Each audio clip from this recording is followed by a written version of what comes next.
Hello tout le monde et bienvenue sur mon podcast. Je m'appelle Natalia et aujourd'hui je vais vous parler de mes projets tricot. Je vais vous montrer un projet fini, 2 en cours et vous parler d'un projet futur. Aujourd'hui j'ai pour le moment pas de coup de cœur, donc je vous en parlerai si j'en ai au prochain épisode. Avant de commencer à vous montrer tout ça, je vais déjà vous expliquer pourquoi est-ce que j'ai été absente pendant 3 mois alors que normalement je filme 1 fois par mois. Normalement. Enfin c'est ce que je voudrais. Là c'est tout simplement parce que j'ai eu quelques problèmes, soucis personnels qui ont fait que j'ai tout simplement eu besoin de prendre du temps pour moi et d'être avec mes proches. Rien de grave. Il n'y a pas à s'inquiéter, je suis en bonne santé, voilà, dans ma famille tout le monde est en bonne santé, donc c'est pas à ce niveau-là. Voilà, je vais pas partir dans les détails, mais en tout cas, je vais mieux. Et donc voilà, et comme vous pouvez le voir, je pense, je me suis encore une fois coupé les cheveux parce que j'adore ça. Et j'aime beaucoup. C'est plus court, j'ai déjà fait plus court que ça, hein. Donc c'est pas une révolution. C'est pas une coupe que personne n'a jamais vue, etc. dans ma famille en tout cas. Mais vous, dans mes souvenirs, vous m'avez jamais vue avec les cheveux aussi courts. Donc voilà, j'adore. Je me sens légère en fait quand j'ai les cheveux comme ça. Mais bon, voilà, petit aparté fait. Je vais vous parler donc de mes projets tricot. Alors, déjà, je pense que vous l'avez vu. Voici le projet terminé et le seul. Mais pas des moindres, c'est le gilet My Dear Watson de Nadia Crétin-Léchère, que j'aime beaucoup. Alors, je vais déjà vous montrer avec quelle laine est-ce que je l'ai fait. Hop. Déjà, c'est la marque Air de Lune et coloris Oro with Speckles. Speckles ou Speckle? Speckles. Et la base, je pense que vous l'avez vu, 100% superwash mérino et elle s'appelle Fingering. C'est tout. Elle l'appelle Merino Fingering hein, dans mes souvenirs. Oui, c'est ça. Merino superwash. De toute façon, elle n'a qu'une seule base comme ça sur son site en Fingering, donc c'est pas très compliqué à trouver. Donc, je vous ai pas montré le fil. Peut-être ça peut vous intéresser. Donc, retors classique. Voilà. J'espère que ça zoome dessus. Donc c'est un fil retordu de manière classique avec 4 brins, le fil standard qu'on trouve facilement en fingering. Alors, je vais déjà vous parler de la construction. C'est un gilet qu'on fait du bas vers le haut et avec des manches tombantes ou construction boxy. Tout simplement, arrivé à la séparation, on va tricoter les 2 devants séparément et le dos. Donc, elle dit de commencer par le dos, donc je commence par le dos, je mets en attente, je fais un devant, je mets en attente, l'autre devant, je mets en attente, et ensuite je fais un rabattage à 3 aiguilles qu'on peut voir ici. Hop, plutôt discret, et moi je préfère ça comment on appelle ça déjà? C'est quoi? Le grafting, voilà. Parce qu'en fait, ce qui est bien avec le rabattage à 3 aiguilles, c'est que ça a les propriétés quasiment d'une couture, c'est-à-dire en fait que ça maintient le tricot et ça l'évite de se déformer avec le temps et surtout de s'allonger. Voilà. Parce que si vous faites un grafting, c'est comme s'il n'y avait rien. Donc du coup, il y a le poids du devant et le poids de derrière qui ne peut pas être cassé par la couture et donc du coup ça se déforme facilement. Bon bref. Donc qu'est-ce que j'ai à dire sur ce gilet? Alors déjà la taille, je l'ai écrit, je m'en souviens plus. J'ai fait la taille 2, donc 94 cm. J'avais un échantillon plus petit, mais comme je vous l'expliquerai plus tard, pour finir, j'ai eu le même échantillon que la designer. Donc j'ai 24 cm de tour de buste. final. Et quoi d'autre? Le motif, bah, vous pouvez le voir, c'est un très beau motif de torsade que j'aime vraiment beaucoup. Et c'est un jeu en fait, bah, comme je vous l'ai dit, de torsade avec 3 mailles. Mais c'est toujours une qui passe par-dessus et puis ça fait ce joli jeu de motifs. Alors personnellement, au début j'ai eu besoin de voir le tableau, comment on dit, le diagramme, mais au bout d'un moment j'avais plus du tout besoin de voir le diagramme, il me suffisait de voir le numéro du rang auquel je suis pour savoir qu'est-ce qu'il fallait que je fasse. Donc il se retient très facilement. C'est pas non plus un tricot son cerveau, mais franchement il est plutôt simple. Ouais, franchement il est plutôt simple. Surtout en fait à ce moment-là, j'espère que vous voyez ce que je veux dire. Ici, on tricote tout droit et on fait juste des côtes au début. Et pendant ces rangs-là, il y en a quand même plusieurs, bah là franchement, pas besoin de réfléchir, quoi. Ça va tout seul. Donc ça, par contre, c'était très pratique quand j'avais autre chose à faire. J'aimais bien arriver à ce moment-là. Quoi d'autre? L'alternance. Bah, j'ai alterné mes écheveaux. Et je sais pas si vous pouvez le voir à travers la caméra, mais il y avait une légère différence de teinte entre, mais c'était très léger, hein. Vous voyez, il n'y a pas de rayure, mais c'était très léger. Mais si je n'avais pas alterné, ça aurait fait une démarcation. Donc je suis très contente d'avoir alterné. Et c'était la première fois que j'alternais et franchement je le fais tout le temps maintenant. Même si je suis quasiment sûre que ça a la même couleur. En fait, j'alterne surtout, et comme là vous pouvez le voir, parce qu'en fait ça répartit les nuances et les speckles pour ici. Et du coup ça harmonise le tout et il n'y a pas des endroits où il y a des lignes de nuances plus claires et d'autres des lignes de nuances plus foncées. Et du coup je commence mon tricot sereinement en sachant que je n'aurai pas ce problème. Parce que c'était quelque chose qui me travaillait un peu avant de commencer un projet. Je perdais... Disons que je stressais un peu et sincèrement le tricot pour moi c'est pas censé me stresser. Donc maintenant je fais ça sans réfléchir. Et franchement ça me fait pas perdre énormément de temps. C'est un peu plus long mais ça me dérange pas. Si c'est pour tricoter sereinement sans m'inquiéter de est-ce qu'il y aura une démarcation. Donc voilà, j'ai eu encore une fois le petit souci, hein, comme quoi j'ai pas compris mon erreur du gilet passé. J'ai eu un très léger, mais ça se voit pas, donc j'ai pas dû recommencer 350 fois mes manches, je ne les ai pas recommencées. Mais en fait, il y a une manche, et je ne sais même plus laquelle c'est, donc ça va. Il y a une manche, ah c'est celle-ci, il y a une manche qui est un peu plus lâche que l'autre, tout simplement parce que j'ai commencé par celle-là, et ensuite par celle-ci. Et du coup, ben ça se voit, surtout au niveau des côtes, c'est très très léger, mais moi je le vois. Il y a une bande de côte qui est plus large que l'autre, et on a l'impression que c'est un tout petit peu plus long, mais de quelques millimètres, donc ça me dérange pas. Puis ça va m'aider à être moins perfectionniste.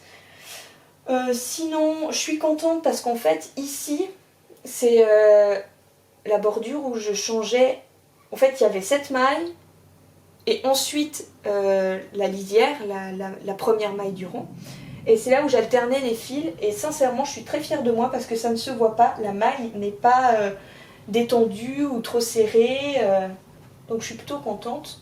Au début, dans le dos, je ne sais pas si vous allez voir, ici, c'était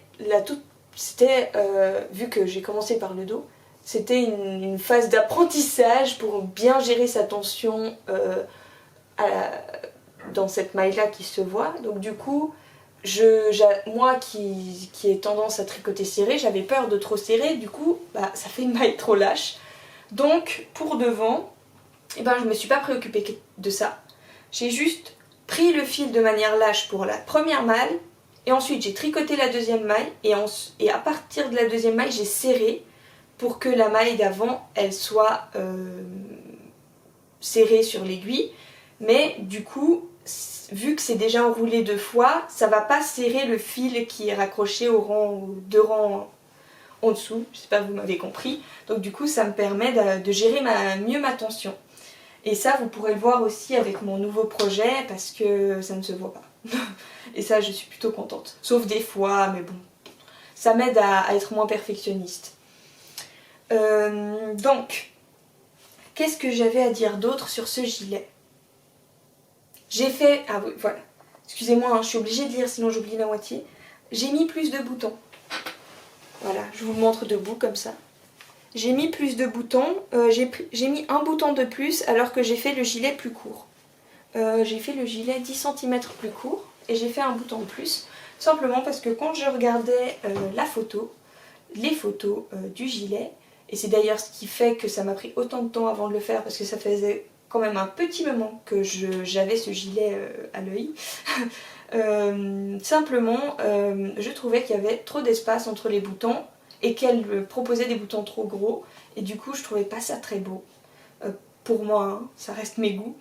Donc du coup ce que j'ai fait c'est que j'ai pris des boutons plus petits, j'ai pris des boutons plus petits et j'en ai ajouté un, comme ça il y a moins d'espace entre les boutons et ça fait quelque chose que je préfère. Ensuite, qu'est-ce qu'il y a d'autre à dire? Ah oui, elle ne propose pas de baisser une taille d'aiguille pour les côtes. Donc du coup j'ai écouté ce qu'elle me disait pour le début du rang parce que je me suis dit que sinon ça allait se voir pour commencer la torsade. Et en fait à force de tricoter il y a eu une chose qui ne m'arrivait jamais d'habitude parce que je n'avais jamais gardé la même taille d'aiguille pour les côtes que pour le corps. Je prenais toujours au moins 0,5 mm de moins pour les côtes. Et du coup à force de tricoter je voyais que mes côtes elles faisaient comme ça. Je sais qu'au blocage ça va changer, ça ne fera plus ça, etc. Mais je me suis dit que si ça fait comme ça, et puis qu'en plus sur les côtés, au lieu, souvent quand on fait des côtes, comparé au jersey, c'est plus serré. Donc du coup ça fait comme ça, et après il y a le jersey et ça redevient droit. Et bien là ça faisait droit, ça faisait pas ce petit truc comme ça. Et ça c'était un signe que les côtes étaient lâches. Du coup, ce que j'ai fait, c'est que je n'ai pas défait parce que je m'en suis rendu compte trop tard et puis que j'avais plus envie de retourner en arrière. Mais pour toutes les autres côtes, j'ai baissé une taille d'aiguille et c'est beaucoup mieux. Voilà. De toute façon, je vous montrerai ça en détail dans le focus que je ferai sur ce gilet. Ensuite, donc du coup, ici aussi, j'ai fait plus petit et là, qu'est-ce que ça valait la peine de le faire. Parce qu'en fait, imaginez, là, j'ai fait une demi-taille d'aiguille en moins pour les côtes et vous voyez que c'est déjà, surtout dans le dos, c'est lâche. Donc imaginez si j'avais pris la même taille d'aiguille, ça aurait été une catastrophe, ça aurait été trop lâche, l'encolure. Et ça me permet du coup de rebondir là-dessus et de vous expliquer toutes les péripéties que j'ai eues avec l'encolure. Déjà, elle proposait une technique où on ne faisait rien, c'est juste on tricotait jusqu'à un certain nombre de mailles avant la fin du rang, on mettait les mailles en attente, donc on les mettait sur une autre aiguille ou un autre câble, on recommençait, on tricotait un certain nombre de mailles avant la fin du rang, sachant que fin du rang c'est la dernière maille qu'on peut tricoter qui n'est pas en attente. On les met en attente aussi sur un câble, le même câble que les autres, et on fait ça tout le long, et ensuite on fait le rabattage machin. Et en fait, et c'est ça qui m'énerve, c'est que j'ai pas écouté mon instinct, c'est que quand j'ai fait ça, je voyais qu'il y avait beaucoup trop d'espace entre chaque rang, qui séparait les mailles en attente des mailles actives, et je me disais, ça va se voir, ça va faire des trous. Du coup, ma technique pour bien serrer, c'est que je commençais la nouvelle maille du rang, quand les mailles en attente étaient sur le câble, donc du coup je pouvais serrer beaucoup plus vu que c'était pas sur l'aiguille mais sur le câble tout fin. Du coup je serrais comme une brute vraiment et je commençais le rang. Et du coup ça faisait un moins grand espace mais il y en avait quand même un léger. Et une fois que j'ai tout terminé et que j'ai commencé à reprendre les mailles sans les relever, hein, je récupère les mailles, je fais un relevage pour l'épaule, elle appelle ça l'épaule. Et ensuite, je reprends les mailles du dos parce qu'elles étaient en attente aussi, ça n'a pas été rabattu. Et arrivé là, je fais la même chose, je récupère les mailles parce qu'elles étaient en attente. J'ai fait, je dirais, 4 rangs et là, catastrophe, c'était ignoble. Donc du coup, j'ai défait, j'ai recommencé et j'ai relevé des mailles entre les trous. Même chose, ignoble. C'était pas esthétique parce que je vous laisse imaginer que si je relève des mailles au milieu du motif qui est censé être en continu, ça faisait un truc pas beau, même si je faisais une diminution au rang d'après tout de suite, hein. une diminution en passant la maille qui a été relevée derrière le reste. Ça se voyait quand même et c'était vraiment... Je suis perfectionniste, d'accord, mais là, je pense que n'importe qui aurait trouvé ça vraiment moche. C'était pas beau. C'était... Surtout que c'est une partie qui se voit beaucoup, donc il y avait des trous. J'avais quand même eu des trous à certains endroits. C'était pas beau. Donc du coup, j'ai réfléchi pendant un petit moment et puis j'ai trouvé la solution toute bête de rabattre les mailles. Donc vu que j'avais plus de fil, j'ai fait le rabattage où je passe une maille par-dessus l'autre. En fait, j'ai tout défait. Je suis retournée aux mailles que j'avais mis en attente, où j'avais coupé le fil et tout ça. J'ai pris la maille et je l'ai rabattue. J'ai rabattu les unes sur les autres. Et quand je suis arrivée à la dernière maille, vu qu'il n'y a pas de fil, je ne peux pas le passer dedans et fermer. Du coup, je l'ai mis en attente avec un petit crochet. Et puis, ce que je faisais, j'ai fait la même chose pour l'autre. Voilà. Et puis, au rang d'après, j'ai tricoté jusque là. Et quand j'arrivais à la maille qui était dans le petit crochet, là, pour être mis en attente, je voulais la passer par-dessus la maille d'avant. Bref, c'est un peu compliqué, mais...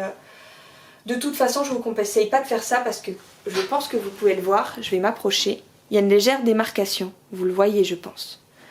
C'est très léger, ça se voit pas trop. Je pense pas que vous l'avez vu quand vous l'avez regardé pour la première fois. Maintenant que vous le savez, vous allez voir que ça.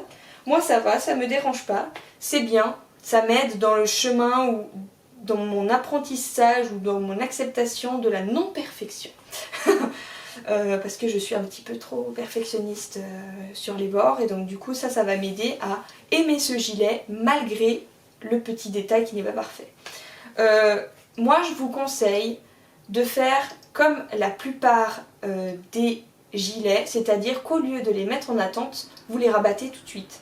Voilà. Comme ça fera une moins grande démarcation. Moi ça m'a fait une démarcation parce que comme je vous ai expliqué, quand je commençais le rang, avec les mailles en attente, je serrais comme une brute pour éviter un trou, mais ça faisait quand même le trou parce qu'en fait entre la maille en attente et l'autre il y a une maille lisière, même si je la glissais il y avait quand même une maille lisière et c'est ça qui fait le trou, ça faisait un espace même si je serrais comme une brute.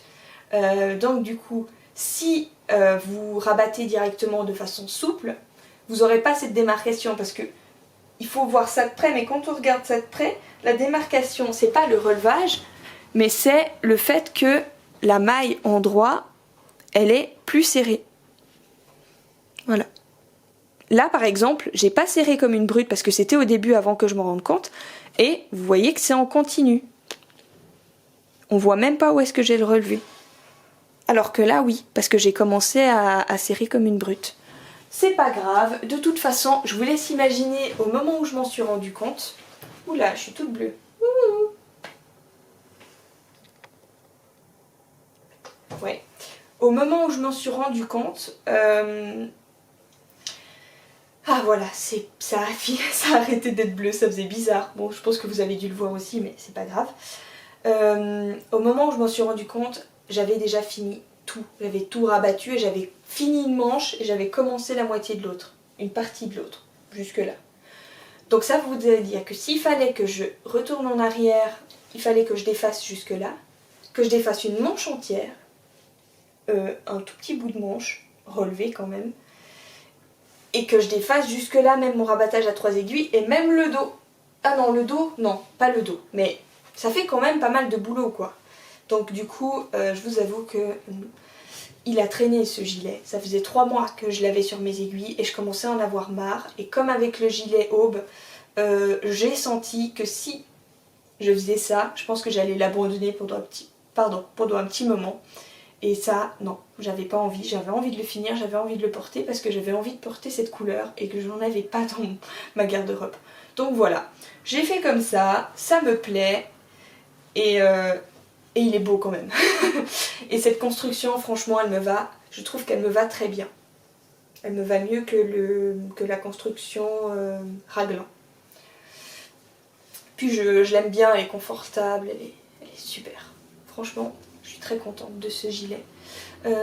Comme d'habitude, j'ai fait, et ça je vous le dis plus, hein, j'ai fait, et de toute façon je l'ai mis sur mon Ravelry, j'ai fait des diminutions pour encombrer. Si vous ne savez pas ce que c'est, je vous invite à aller voir mon Ravelry parce que je vous avoue que je l'ai dit depuis la première fois que j'ai commencé, donc depuis mon gilet rouge, mon gilet Ezea. Donc ça fait 1, 2, 3, ça fait beaucoup de gilets. Et donc du coup j'en ai marre de lire tout simplement. J'aime pas radoter, même si c'est la chose que je fais le mieux, j'aime pas radoter. Donc voilà. Quoi d'autre? C'est tout. Voilà, j'ai fini avec le gilet et je vais passer à mon premier projet en cours. Donc, mon premier projet en cours. Hop. Je suis pas sûre d'avoir tout dit. Construction. Ouais, c'est bon, j'ai tout dit. Alors, mon premier en cours que vous avez vu depuis longtemps, donc je vais vous montrer très rapidement son avancée parce que je l'ai déjà montré beaucoup de fois. Vous avez peut-être l'impression que je n'ai pas avancé du tout, mais en fait, la dernière fois, j'étais à là. Et je peux vous dire que quand vous avez cette quantité de mailles, et celle-ci, c'est long, c'est très long. Tout ça là, pour vous dire, un rang, je pense ça me prend 20 à 30 minutes d'après la concentration que j'ai sur mon tricot. Mais si je ne fais rien d'autre, ça me prend 20 minutes pour faire un rang.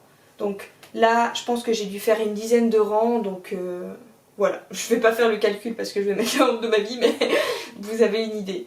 Donc voilà, je l'avance gentiment. Je vous avoue qu'en fait, ça commence à être long. Donc du coup, pour pas être dégoûtée, je fais des pauses. J'ai eu un moment où d'un coup, pendant une semaine, j'ai tricoté que ça. Puis ensuite, j'ai commencé vraiment à en avoir marre et à trouver les ronds longs, très longs. Donc du coup, je l'ai mis au dodo. Et de toute façon, il va avancer à son rythme. Et voilà. Bon, je vous l'ai montré rapidement parce que ça doit être la 3e ou 4e fois que je vous le montre. Je pense que vous le connaissez par cœur maintenant. De toute façon, pour les laines, je vais vous mettre la photo là pour les coloris. Et si vous voulez retrouver... je vous montre quand même la laine. Allez, faisons les choses bien. Ça fait tellement longtemps que je l'ai commencé que je sais même plus où est-ce que j'ai mis. Voilà, c'est la marque Squirrel's Yarn et voilà. Et la base, sapin esselé fingering, 70% mérino, superwash et 30% soie. 400 mètres pour 100 grammes. Voilà. C'était un projet en cours express. Je vous l'ai montré très rapidement. Je pense que j'ai jamais montré un projet aussi vite presque. Et maintenant je passe au prochain. Et ça c'est un nouveau projet que vous ne connaissiez pas et que j'avais pas prévu de commencer tout de suite. Mais soudainement j'avais... En fait, pour être franche, ce gilet, vu qu'il m'a pris 3 mois, j'avais clairement pas envie de prendre autant de temps pour faire un autre gilet. J'avais envie que ça avance vite. Donc du coup, je pense que vous devez vous en douter, quand on entend vite, on entend grosse laine. Et donc du coup, j'ai commencé, et là on voit pas trop parce que c'est vraiment le début du début quoi. Je vais vous le mettre dans le sens où je vais le porter, mais c'est pas dans le sens où je tricote. Hop. Alors, est-ce que la couleur ressort? Je sais pas. Je sais pas du tout si elle ressort bien. Si elle ressort bien, je vous le noterai là. Je vous mettrai que la couleur est juste. Parce que là, moi, avec mon retour caméra, j'ai l'impression que ça ressort plus rouge que ce que ça devrait. En fait, c'est une couleur absolument magnifique. Je pense que vous, quand vous l'avez vu, vous avez dit « Ah, Connie, c'est comme moi, devant une telle beauté. » Bon, déjà, je m'égare. Déjà, c'est le gilet... j'ai un blanc. Alors, heureusement que je prends des notes. C'est le gilet... Est-ce que je vous avais dit que... Bon, de toute façon, ça... Vous inquiétez pas, je le dis maintenant. Tout ce que je dis, au moment où je dis le nom, ou le modèle, ou la laine, pas forcément la laine parce que je vous montre toujours l'étiquette, mais en tout cas le modèle, la photo apparaît à côté. Voilà. J'arrive plutôt bien à synchroniser le tout. Donc, c'est le modèle Lucky Me de Solène Quick, je suis pas sûre de prononcer juste, Quicksloarer.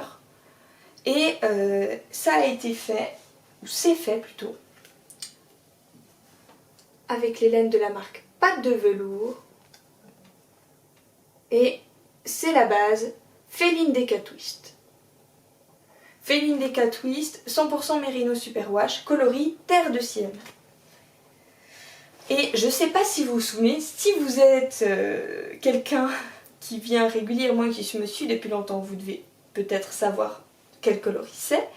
J'avais envoyé un mail avec une photo du pigment Terre de Sienne brûlé parce que j'étais tombée amoureuse dessus. Je sais pas comment je suis tombée dessus, mais j'ai trouvé ce pigment magnifique. Mais vraiment, il m'obsédait, je le voyais partout. Dès que je voyais une veste comme ça, j'agonisais devant. Même certains t-shirts quand j'habillais les enfants que je garde, même chose, j'agonisais dessus parce que c'était ce coloris. Et en fait, la meilleure personne jusqu'à aujourd'hui, une des meilleures, en tout cas pour les coloris unis, pour reproduire des coloris que j'ai en tête, c'est pour moi Pâte de Velours. Il y a aussi Tôle le Matin Yarn, mais ça c'est surtout pour tout ce qui est speckle, faux uni, ça je préfère, mais tout ce qui est plutôt... Bon, c'est quand même un faux uni, et ça j'adore, hein, comme vous le savez. Je m'égare, pardon. Donc je disais que du coup je lui ai envoyé la photo du pigment et je lui ai demandé si c'était possible et si elle avait envie évidemment de reproduire ce coloris, et gentille comme elle est, elle m'a dit oui. Et elle l'a refait, mais à la perfection. Mais waouh. Et donc je ne savais pas, en fait ça fait un petit moment que j'avais en tête de faire ce gilet avec ce coloris, mais il y a eu beaucoup de doutes entre temps, beaucoup de changements d'idées, et pour finir, je suis revenue au premier modèle que j'imaginais avec cette laine. Et je suis plutôt contente. Sincèrement, j'adore. Et en fait, je pense que vous l'avez vu dans la photo, c'est un modèle avec des très jolies torsades. Là pour le moment on ne les fait que dans le dos, mais il y aura aussi des torsades devant, et c'est avec une encolure V. J'ai fait la taille... J'ai fait quelle taille? Ah voilà. Alors déjà, avant de vous dire la taille, sinon vous n'allez pas comprendre, vous allez vous demander est-ce que j'ai pris 20 kilos en 3 mois. J'ai pas de problème contre ça, hein, mais disons que... j'ai jamais fait cette taille là, donc ça peut vous questionner. Donc je vais déjà vous parler de l'échantillon. Et oui, c'est bien un échantillon.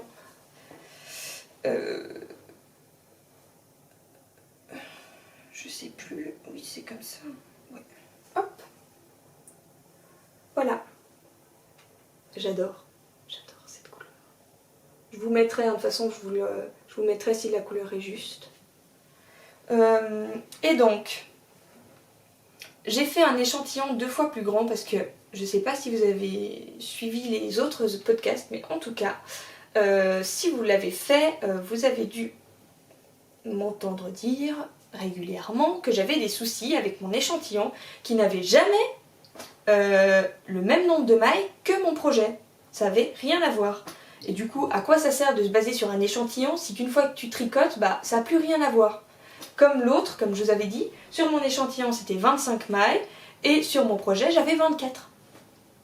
C'est un peu casse-pied quand même parce que l'échantillon ça demande du temps. Donc du coup j'en ai conclu et je m'en suis rendu compte aussi en tricotant et en y faisant attention que en fait au bout d'un moment je relâche ma tension, je me détends. En fait les premiers rangs, les premières mailles je suis un peu plus crispée puis après je me relaxe jusqu'à la fin. Et du coup en fait ça faisait que mon échantillon n'était pas juste parce que c'était pile poil 10 mailles, donc le début n'avait rien à voir et donc du coup ça me faisait toujours plus serré.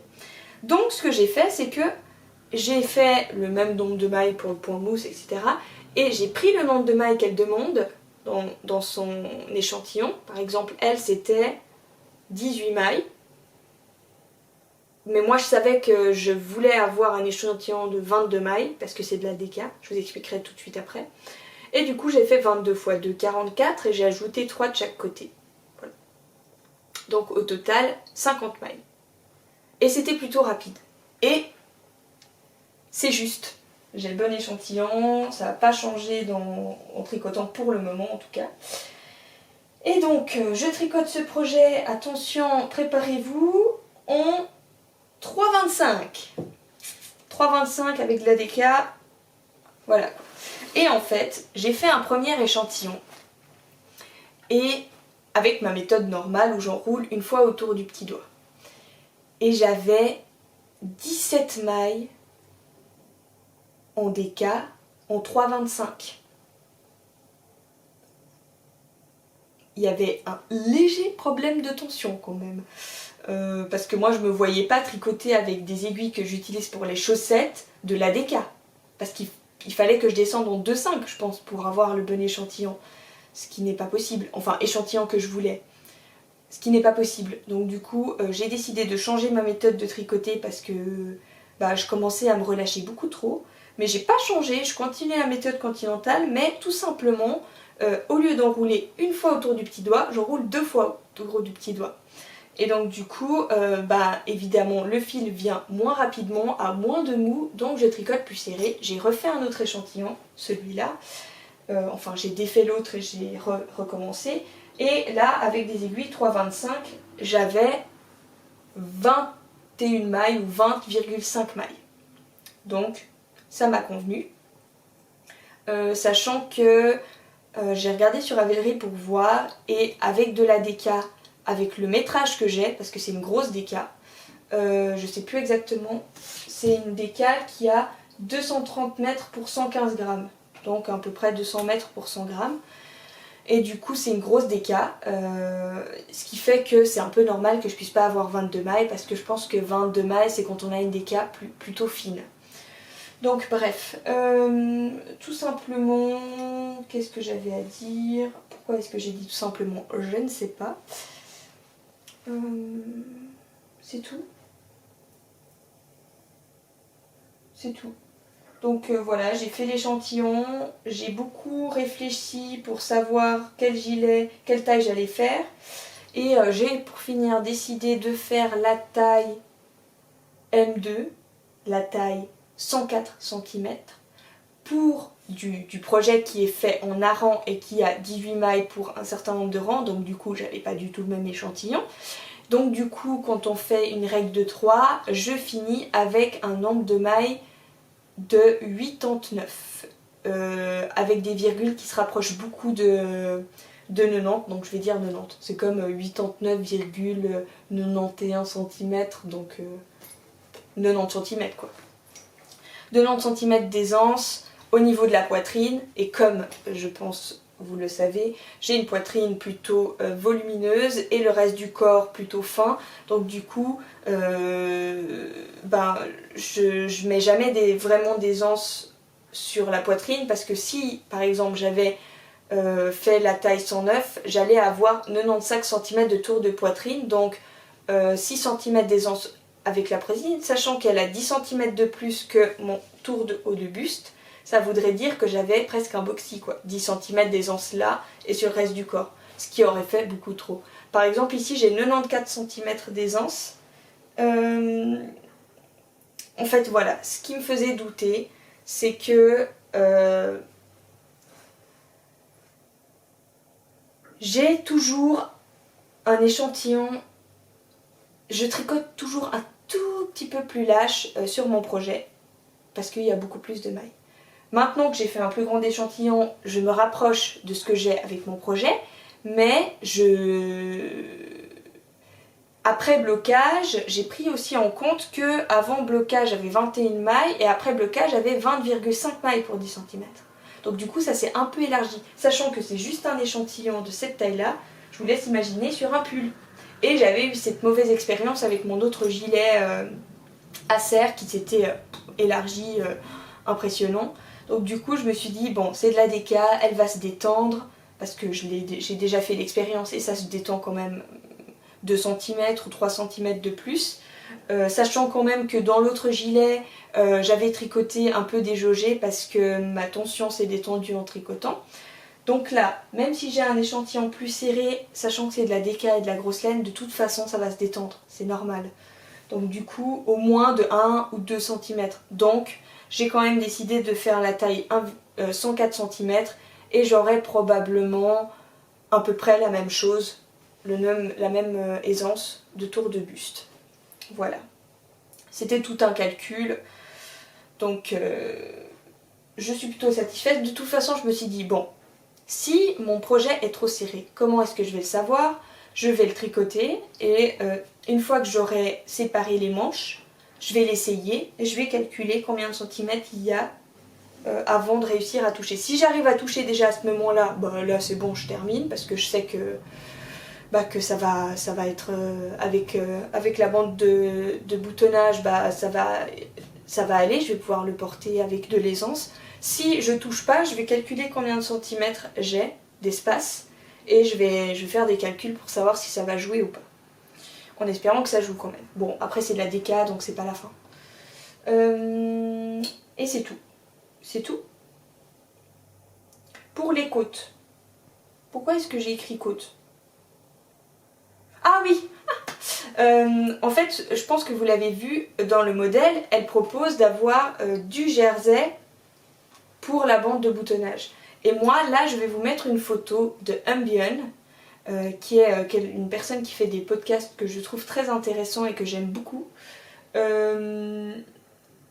qui, elle, a fait des côtes aux bandes de boutonnage. Et c'est ce modèle-là qui m'a donné envie de se faire le patron. Et du coup, je vais faire la même chose, je vais faire des côtes aux bandes de boutonnage. Donc, je vais faire le même qu'elle. Et sinon, c'est tout. Voilà, j'ai terminé avec les projets en cours. Oh oui, je voulais vous montrer les nuances. Je sais pas si vous allez le voir. Mais en fait, c'est un écheveau qui a des parties. Et je pense que c'est parce qu'elle a fait une teinture. Et ça, c'est pour ça que j'adore les teintures qu'elle fait. Parce qu'elle fait souvent ça. Donc du coup, c'est jamais c'est très subtil les nuances. Mais moi, j'adore. En fait, elle a probablement, je ne dis pas sans secret, hein, parce que je suis pas sûre de ce que je dis. Mais je pense qu'elle a fait une teinture. Et ensuite, elle a reteint par-dessus pour obtenir cette couleur. Parce qu'en fait, il y a certaines parties qui sont plus rouges et d'autres plus brunes. Est-ce que je trouve les parties plus brunes ou pas? Non, mais je trouve... Là, j'ai trouvé une partie un peu plus rouge. Alors, je sais pas si vous allez le voir, hein, je suis pas sûre. Je sais pas si vous allez le voir. Parce que des fois, la caméra, elle veut pas voir la même chose que nos yeux. J'espère que vous l'avez vu. Mais en tout cas, elle est plein de nuances. Là, voilà, là. Allez, zoom. Je sais pas si vous le voyez ici. Voilà, j'espère que vous l'avez vu. Donc voilà, c'est plein de nuances et moi j'adore. Parce que, comme vous le savez, j'ai un amour fou pour les nuances et je n'aime pas du tout tricoter des modèles qui sont... et c'est pour ça que je n'achète jamais de laine industrielle. Ce n'est pas parce que je les boycotte, mais c'est aussi parce que je n'aime pas les coloris 100% unis. Je m'ennuie à mourir quand je tricote ça. J'ai fait ça avec mon Uso et c'était une torture. D'aller jusqu'au bout du gilet, c'était sans nuance. Moi, ça me motive pas. Moi, je trouve que les nuances, ça amène un rythme, une motivation. Voilà, le plaisir de voir les nuances un peu réparties et tout ça. C'est pour ça que j'ai demandé à Air de Lune de me faire des speckles pour ce gilet. Pardon. Parce qu'à la base, elle propose ce coloris uni, totalement uni, sans speckle. Mais moi je lui ai demandé si elle pouvait faire des speckles après de longues discussions, tout simplement parce que, comme je vous ai expliqué, je trouve que ça rythme le tricot et je suis très contente de lui avoir demandé ça. Voilà. Alors, pour les projets en cours, c'est tout. Projet futur, alors, j'ai très envie de faire... et j'ai déjà commandé la laine et elle va arriver un jour bientôt et j'ai vraiment hâte. C'est le Plumpy Shawl ou le Plumpy ou le châle Plumpy de Andrea Mori. photo ici, qui je trouve est absolument magnifique et qui est vraiment super pour commencer la brioche. J'ai fait un échantillon il y a longtemps pour voir, parce que je me demandais si c'était si difficile que ça et en fait je trouve pas. Et en fait ce que je trouve bien dans ce châle, qui fait qu'il est accessible aux débutantes en brioche comme moi, c'est que déjà c'est pas toute la longueur du châle qui est en brioche, mais en plus c'est pas tout le châle qui est en brioche. En fait c'est une section de point mousse plutôt longue, une section de point brioche un peu plus court, avec une moitié en brioche et l'autre moitié en point mousse bicolore, en point mousse de couleur, que vous devez voir dans la photo et que j'aime beaucoup, ou dans la photo que j'ai mis avant, je sais pas combien de temps ça fait, je sais pas. Et en fait, j'ai vu le châle de Liz Taylor, et là, en fait, j'avais il y a longtemps, et je l'ai toujours et je l'utilise encore, j'ai un foulard que j'avais acheté en Bretagne qui est avec 2 nuances de rose et 2 nuances de bleu, avec des petits motifs comme ça. Donc il y a un rose plus foncé, je dirais moyen, qui tire sur le foncé, et un rose très clair, et un bleu très clair, bleu ciel mais pas vraiment le couleur ciel bleu pastel quoi, et un bleu plus foncé. Et en fait ce foulard je pourrais le porter même en hiver. Je trouve qu'il va vraiment avec toute ma garde-robe. Je l'aime beaucoup, ce foulard. Et donc depuis que j'ai réalisé que je le porte tout le temps si je peux et que il va avec toute ma garde-robe, j'avais en tête de un jour me faire un châle en bleu et en rose dans 2 nuances différentes. Mais j'ai eu cette idée un petit moment, puis après elle est partie de ma tête. Et quand j'ai vu le châle de Liz Taylor, je vais vous mettre une photo ici, je me suis dit, oh, alors là, je peux pas passer à côté. C'est juste le châle parfait pour faire ça, parce que les deux couleurs se mélangent, ça fait un beau motif, et puis c'est de la brioche, j'adore ça. Donc du coup, tout de suite, je me suis imaginé faire ça, je me suis imaginé plein de types de couleurs et tout ça, et j'avais envie qu'il y ait des speckles, et évidemment speckle plus couleur que j'ai en tête super bien reproduit, j'ai pensé qu'à une seule personne, tôt le matin yarn. Et donc du coup, je lui ai demandé, j'ai déjà scruté sa page Instagram pour chercher des couleurs qui m'iraient, j'en ai trouvé plusieurs, dont le rose qui s'appelle Anna, et les autres je me souviens plus de leur nom. Et donc je lui ai passé commande. Je lui fais entièrement confiance et je sais qu'elle va réussir à faire les bleus parfaits, les roses parfaits. Et j'ai commandé tout ça en déca parce que je trouve que mes châles actuels, ils ont un petit défaut, c'est de pas être assez couvrant au niveau de la nuque. Et des fois j'ai des petits courants d'air froid quand je sors le matin par exemple, et ça me dérange beaucoup. Et ça fait un petit moment qu'il me trotte dans la tête de me faire un châle en déca, comme ça j'aurai un gros machin, puis c'est sûr que j'aurai pas froid quand il fait bien froid en journée. Et donc c'est pour ça que je les ai commandés en déca, parce que Andrea Mori propose de faire le châle ou en sport ou en déca. Normalement en sport elle propose d'utiliser combien? Ah non, en sport elle propose 3 couleurs et en déca 4.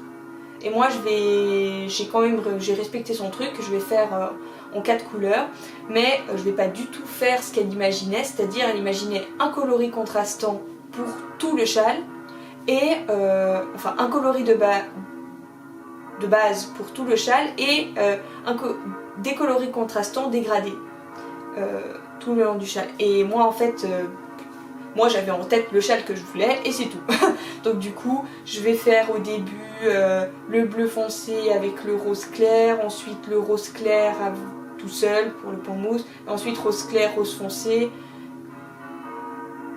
et ensuite rose foncé, bleu clair, et bleu clair, bleu foncé ou quelque chose comme ça, je sais plus exactement, mais j'ai déjà cette idée dans ma tête et je vais faire ça et c'est tout. Et j'ai hâte. J'ai vraiment hâte de recevoir les laines, parce que juste le coloris Anna, est suffisant pour que je sache que je vais adorer ça. Et c'est pas un dégradé, de rose clair pour le rose clair et le rose foncé, ce ne sont pas des dégradés, c'est des roses qui se ressemblent, mais c'est pas la même chose. Anna, c'est plus un rose beige, et le rose foncé que je lui ai proposé, c'est plus un rose, vieux rose. Voilà. Le vieux rose tire quand même sur le beige, mais beaucoup moins que le Anna. Et pour les bleus foncés, j'ai un bleu presque marine, et pour le bleu clair, c'est un bleu un peu pastel qui ne tire pas sur le vert. Donc vous verrez bien, de toute façon, au prochain podcast, normalement, je l'aurai. Sinon, est-ce que j'ai autre chose à dire? Non. Donc, j'ai terminé le podcast. J'espère vraiment vous retrouver bientôt. Parce que ça me fait vraiment plaisir de vous parler de tout ça. Et voilà. Un focus pour ce gilet arrivera. Ce sera pas la même chose que pour le gilet aube. Le gilet aube, sincèrement, je ne l'aime pas, je ne le porte pas, donc je sais pas si je ferai un focus, sachant que j'ai expliqué toutes les raisons pour lesquelles j'ai un peu de peine avec ce gilet à l'autre. Bon, j'ai pas dit aussi radicalement que ça, mais en fait, tout simplement, le coloris, pour finir, ne me convient pas des masses, parce que le vert, et ça, je suis débile de pas y avoir pensé, le vert ne va pas avec le bleu, et je porte quasiment que des jeans et ma veste est bleue, donc du coup je peux quasiment jamais le porter. Ensuite, je trouve qu'il est un petit peu trop court. Deuxième chose, qu'est-ce qu'il y a encore? Je trouve qu'il est trop souple parce que mon échantillon c'est détendu x 10 en tricotant, donc du coup il est voilà. Et surtout le motif, le fait qu'il y ait des fils qui passent par dessus, eh bien, il s'accroche partout, mais partout. C'est-à-dire j'ai des fils qui sont tirés partout sur les manches, un petit peu sur les épaules, un petit peu sur le bas du corps, et c'est ignoble. Malheureusement, je pense que c'est aussi lié au fait que c'était un peu déjaugé, donc du coup le fil était plus souple, plus relâché. Et donc je sais pas ce que je vais en faire, je le porterai peut-être de temps en temps parce que je le déteste pas, mais ça va pas être le gilet que je porte le plus. Et du coup, vu que j'ai un petit goût amer avec ce gilet, pour être franche avec vous, j'essayais de me forcer au début de faire ce focus, mais je trouve que j'ai donné assez de détails au podcast, je n'ai rien vraiment d'autre à ajouter et je n'ai pas vraiment envie de faire des photos avec parce qu'il ne me va pas vraiment très bien à ma morphologie. Je verrai, si un jour j'en ai envie, je le ferai, on verra. En tout cas, je vous souhaite de passer de bons moments à tricoter ou à coudre et je vous dis à une prochaine fois. Bisous!